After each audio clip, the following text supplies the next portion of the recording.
Hablábamos en minutos anteriores, en bloques anteriores, sobre el tema de la tarjeta verde. Esa tarjeta que el ministro de Salud deslizó como una posibilidad de incorporarse como uso, como muestra, como presentación de las personas que recibieron las 2 vacunas contra el COVID-19 o aquellos que generaron anticuerpos luego de pasar por un cuadro de COVID-19. De esta manera garantizar el acceso de esas personas con esa tarjeta verde a determinados espacios públicos para poder contener el avance del COVID-19. Una polémica la desatada en torno a este anuncio que dio el ministro de Salud, Hernando Ceballos, pero que lo conversamos ahora mismo con Omar Neira, quien es además experto en salud pública. Doctor Neira, ¿qué tal? Buenos días, bienvenido a Exitosa. Pedro, buenos días. Gracias por la invitación, como siempre, un placer. Omar, buenos días, gracias por estar con nosotros. ¿Para ti es importante tener esta tarjeta verde como un salvoconducto? Porque todavía no sabemos cómo será utilizada. Solamente se ha hablado de la posibilidad de tener un documento donde se podrá acreditar si una persona está o no está vacunada, ha pasado o no ha pasado por la enfermedad, tiene o no tiene anticuerpos. Como concepto teórico suena muy interesante porque esto es parte de lo que se llama dentro de la vigilancia sanitaria, vigilancia epidemiológica e inteligencia sanitaria. Quiere decir controlar a la población, quienes se han contagiado, quienes fueron, digamos, portadores del virus, generaron anticuerpos, y quienes están inmunizados, y como concepto teórico eso se aplica en el mundo. Hay países que lo manejan espectacularmente, como Corea del Sur. Es un programa de vigilancia sanitaria. ¿Cuál es el detalle? En Perú no sabemos cuánta gente se contagió, porque no hacemos vigilancia sanitaria. Y entonces en la práctica lo que podría suceder es que inclusive personas que no han sido inmunizadas aparecen en el padrón como que ya fueron vacunadas y los que fueron inmunizados no aparecen. Mientras no tengamos un programa sólido, un programa informático, inteligencia artificial realmente bien estructurado, no veo que se lleve adecuadamente, porque va a suceder de que, por ejemplo, tú o yo hayamos sido portadores del virus, pero no sabemos porque nunca se hizo vigilancia, nunca se hizo testeo en este país. Claro, con la cantidad de asintomáticos que pueden haber, hay mucha gente que ni siquiera sabe que ha tenido el virus. Se tendría que hacer un estudio en cada ciudadano profundo sobre sus anticuerpos. No un estudio, Giovanna, los estudios se han hecho, los estudios solo son muestreos, pero la realidad es esta. La realidad es que en el Perú fallecieron oficialmente cerca de 200.000 personas. Si tú llevas esto a la información científica, esto implica más o menos el 2.5% de los que habrían sido contagiados. Esas son cifras mundiales, más o menos. Implica que estamos hablando más de 10 o 12 millones de peruanos que habrían sido contagiados para que haya este número de fallecimientos. Y las cifras oficiales del MINSA bordean los 2 punto y tantos millones únicamente contagiados. Y los otros 8 o 10, ¿dónde están? En la práctica no hicimos vigilancia, no hacemos vigilancia. Y mientras no fortalezcamos esa estructura potente, pues no le veo una aplicación práctica en el Perú. Teóricamente me parece genial la propuesta. ¿Qué hay que hacer? Implementar vigilancia epidemiológica. ¿Qué quiere decir? Tú te vas a un restaurante en otro país donde hay vigilancia epidemiológica. Si quieres entrar al restaurante, ok, bajes esta app, es obligatorio, es una app del gobierno que tú no lo instalas, se instala y tú, a pesar que apagues el celular, el app está prendido y cuando rompes una norma, el app te activa y te dice, oye, esto está sucediendo, tú debes estar en cuarentena. O tú te mueves de un lugar y por el app el gobierno te ubica y sabes que estás infringiendo una norma sanitaria. ¿Estamos en capacidad de hacer eso? Sí. ¿Hemos tenido decisión política para hacer eso? No. Es algo que reclamamos hace año y medio. Ahora, Omar, pero si tomamos la experiencia de esos países en el tema del pase verde, el pasaporte verde, la tarjeta verde, los nombres que indistintamente le pueden dar, ¿cómo está funcionando? ¿O cómo esto opera para que tengamos una noción de cómo podría ser si se llega a implementar en el Perú? ¿Cómo opera? Espectacularmente, porque eso te permite empezar a tener cierta normalidad en espacios seguros. El ejemplo es este. Tú decides irte a un restaurante porque tienes libertad, o decides irte a un espacio cultural y hoy día, martes. Y resulta que en 3 días, una persona que fue a ese restaurante, todos estuvieron inmunizados, saben que fueron, el sistema, el app te dice que todos están inmunizados y para entrar tienes que ser así, pero alguien se contagió. Automáticamente te llega una alerta y te dice: Pedro, en el restaurante que te fuiste el día martes a almorzar, hay un positivo, tienes que irte a hacer tu prueba molecular.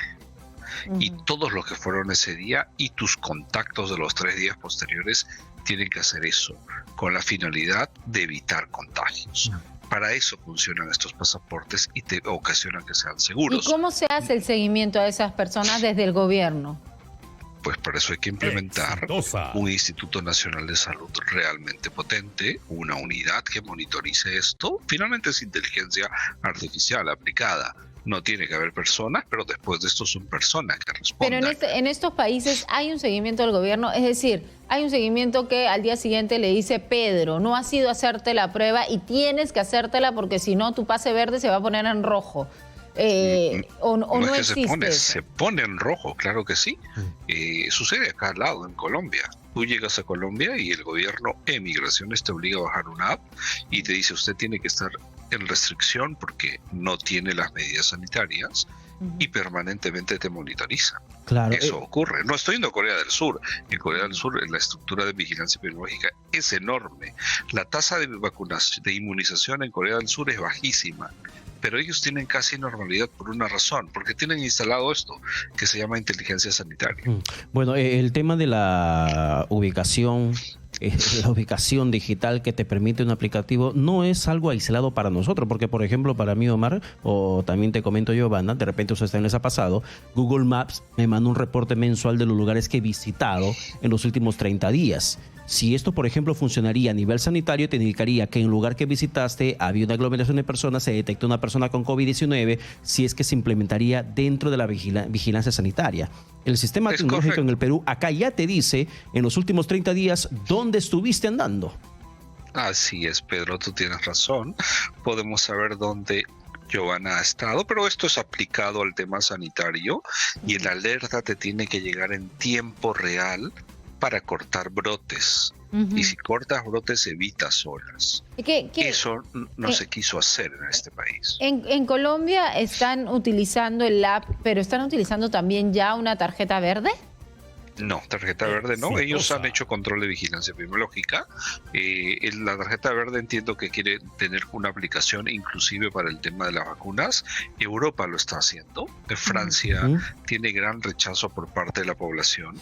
Pero en Francia se decidió que si tú quieres ir a un restaurante que no es vital, bájate una app, es obligatorio que estés inmunizado y funciona así. A mí me parece bien. Si tú te quieres ir a un concierto, tienes libertad, Giovanna, pero asumes y dices: el que organiza el concierto tiene el receptor del app y no ingresa a nadie que no tenga las 2 vacunas. Y una vez que tú ingresas, asumes un riesgo. Eso significa aceptar instalar el app y dices: yo me comprometo, si sucede algo sanitariamente, a asumir la responsabilidad que todo es esto: testeo, rastreo y costos. O sea, el gobierno no tiene que asumir mayores costos. Entiendo que acá hay 2 intenciones con esta estrategia del pasaporte verde, tarjeta verde, certificado verde, el nombre que quieran ponerlo. Pero la primera intención es generar espacios seguros para aquellas personas que se vacunaron o que tienen anticuerpos naturales por la enfermedad.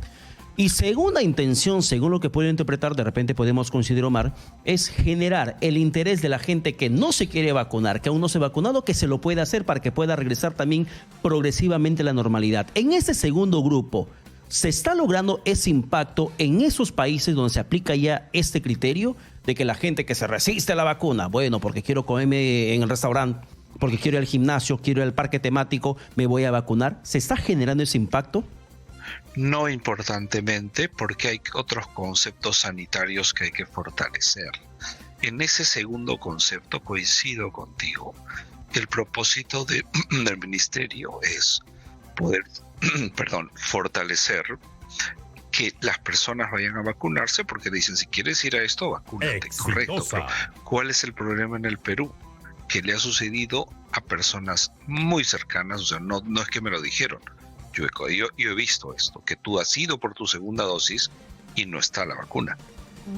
¿Sí? Y entonces tú tienes 30 años y no hay vacuna. Entonces, mientras no se haya asegurado dosis importantes a la población y que todos los mayores de 18 años hayamos tenido oportunidad de inmunizarnos y no lo hemos hecho por decisión, por falta de información, por algún tabú, por algo, no se puede implementar, Pedro, porque tú, yo y Joana tenemos el mismo derecho que los de 50 y 60. Pero además, Omar, hay otro tema y es la informalidad de nuestro país. Cuando no se permitía que los restaurantes abran, había muchos restaurantes funcionando igual, o a puerta cerrada o no a puerta cerrada igual. Y la gente que no podía ir y que supuestamente estábamos en cuarentena, igual iba. Entonces, no hay mucha confianza de que, ay, no me van a dejar entrar.